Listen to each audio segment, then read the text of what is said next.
ನನ್ ಮಾತ್ ಕೇಳಿಸ್ತಾ ಇದ್ಯಾ? ಹೇಳಿ ಅಕ್ಕ. ನೀವು ನನ್ನ ಹತ್ರ ಏನಾದ್ರೂ ಮರ್ತು ಹೋದ್ರಾ? ನಾನು ಪಕ್ಕದಲ್ಲಿ ಯಾರ ಹತ್ರನೋ ಮಾತಾಡ್ತಿದ್ದೀರಾ ಅನ್ಕೊಂಡೆ. ಅದೇನೋ ತಾಯಿ ಅಂತಲ್ಲ, ಆಸೆ ಅದೇನೇನೋ ಹೇಳ್ತಿದ್ರಿ. ಅಂದ್ರೆ ನಿನಗೆ ನನ್ ಮಾತು ಪೂರ್ತಿ ಅರ್ಥ ಆಗ್ಲಿಲ್ವಾ? ಮಗು ಅಲ್ಲಿಂದ ಬರುವಾಗ್ಲೇ ಮಲಗಿದೆ ಅಂತ ಹೇಳಿದ್ರಲ್ಲ, ಅಷ್ಟೇ ಅರ್ಥ ಆಗಿದ್ದು. ಓ ಅಷ್ಟೇನಾ?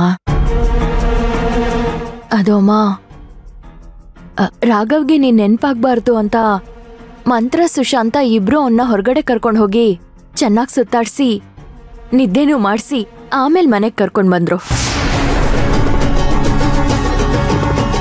ಎಲ್ಲೋ ಆ ಮಂತ್ರನ್ ಪ್ಲಾನ್ ಇದು.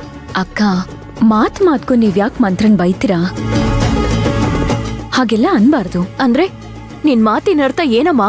ನನಗೆಷ್ಟು ನಯವಾಗಿ ಮನೆಯಿಂದ ಆಚೆ ಹೋಗು ಅಂತ ಹೇಳಿದ್ರು ನಿಮ್ಮ ಇದನ್ನ. ಅಯ್ಯೋ ಅರ್ಚನಾ, ನೀನು ಸುಶಾಂತ್ನ ಅರ್ಥ ಮಾಡ್ಕೋತಾ ಇಲ್ಲ. ಮಾತು ಅವಂದೇ, ಆದ್ರೆ ಅದನ್ನ ಹೇಳ್ಸಿರೋದು ಮಂತ್ರ. ಇಲ್ಲ ಅಕ್ಕ, ನನಗಿನ್ನೊಂದು 100 ಜನ್ಮ ಬೇಕೋ ಏನೋ ನಿಮ್ಮ ಇದನ್ನ ಅರ್ಥ ಮಾಡ್ಕೊಳ್ಳೋದಕ್ಕೆ.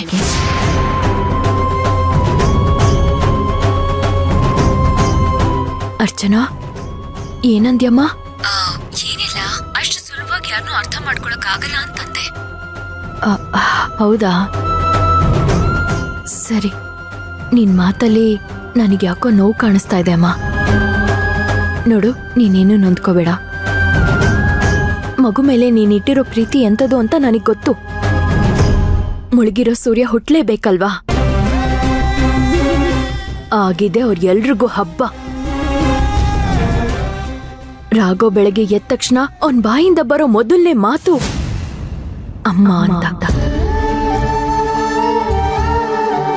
ಆಗ ಅವರಿಬ್ರು ಏನ್ ಮಾಡ್ತಾರೋ ನಾನು ನೋಡ್ತೀನಿ. ಸರಿ, okay. Good night Archana.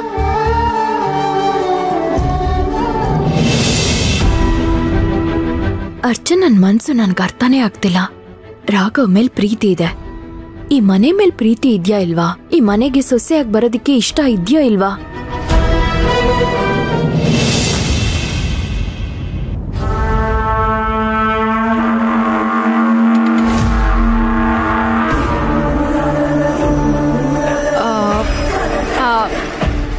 ಯಾರಿದ್ದೀರಾ? Shailaja? ಚಿನ್ನಮ್ಮ? ಏನಮ್ಮ ನಿಂದು? ಟೈಮ್ ಎಷ್ಟಾಯ್ತು? ಇನ್ನ ಊಟ ಟೈಮ್ ಆಗಿಲ್ಲ. ಊಟದ ಟೈಮಿಗೆ ಕರೆಕ್ಟಾಗಿ ಊಟ ಬರುತ್ತೆ. ಅಯ್ಯೋ, ಅದಕ್ಕಲ್ಲ. ಅಯ್ಯ, ಸುಮ್ಮನೆ ಇರಮ್ಮ ನೀನು.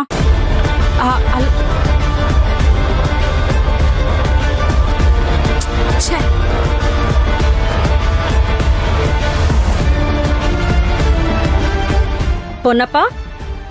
ಹಾ ಮೇಡಮ್. ಪೊನ್ನಪ್ಪ, ನಿನ್ಗೆ ಬೇಲ್ ಸಿಕ್ಕಿದೆ. ಇನ್ನಾದ್ರೂ ಬದುಕೋದ್ ಕಲಿ.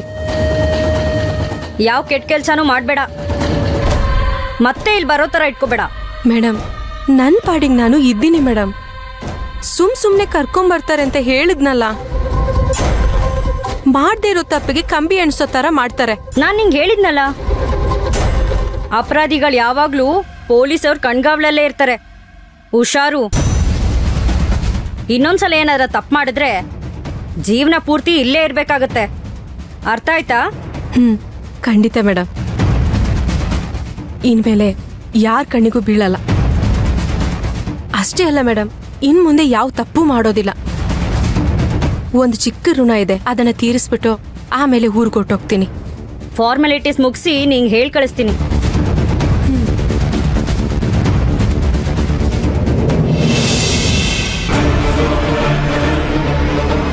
ಹೇಗೋ ಬೇಲ್ ಸಿಕ್ತು. ಮೊದಲು ಮಂತ್ರನ ಹುಡುಕ್ಬೇಕು. ಇವಳನ್ನ ಅವಳ ಹತ್ರ ಒಪ್ಪಿಸಿದ್ರೆ ನನ್ನ ಕೆಲಸ ಮುಗ್ದಂಗೆ.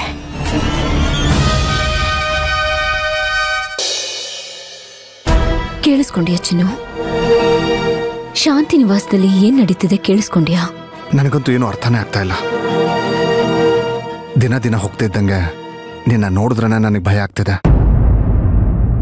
ಅಲ್ಲ, ಇನ್ನು ಎಷ್ಟು ದಿನ ಈ ಹಿಂಸೆ? ಎಷ್ಟು ದಿನ ತಡ್ಕೊಳ್ತೀಯ ಇದನ್ನ? ಅಲ್ಲ, ಎಲ್ಲದಕ್ಕೊಂದು ಮುಕ್ತಾಯ ಅಂತ ಇರ್ಬೇಕಲ್ವ ಶಾಂತಿ? ಎಷ್ಟು ದಿನ ಅಂತ ಈ ನೋವು, ಹಿಂಸೆ? ಹಣೆ ಬರಹದಲ್ಲಿ ಬರ್ದಿರೋಷ್ಟು ದಿನ. ಹಾಗಾದ್ರೆ ಅಷ್ಟೇ ಬಿಡು, ಅನ್ಭವಿಸ್ಬೇಕು. ಅನ್ಭವಿಸೋಣ ಹಾಗಾದ್ರೆ. ಹಿಂಸೆ ಆಗ್ತಿದ್ಯಾ ಚಿನ್ನು? ಚಿನ್ನು, ಒಬ್ಳು ಫ್ರೆಂಡಾಗಿ ನಿನ್ನ ಕೇಳ್ತಾ ಇದ್ದೀನಿ. ನನ್ನ ಜೊತೆಲಿ ನನ್ನ ತಾಳಕ್ಕೆ, ನನ್ನ ಮಾತಿಗೆ ನಡೆಯೋದು ಕಷ್ಟ ಆಗ್ತಿದ್ಯಾ? ಶಾಂತಿ ನೋಡು, ತಮಾಷೆ ಮಾಡ್ತಿದ್ಯಾ ನೀನು? ನೋಡು, ನಿನ್ನ ಹತ್ರ ಮಾತಾಡಿ ಏನು ಉಪಯೋಗ ಇಲ್ಲ ಅಂತ ನನ್ಗೆ ಗೊತ್ತು.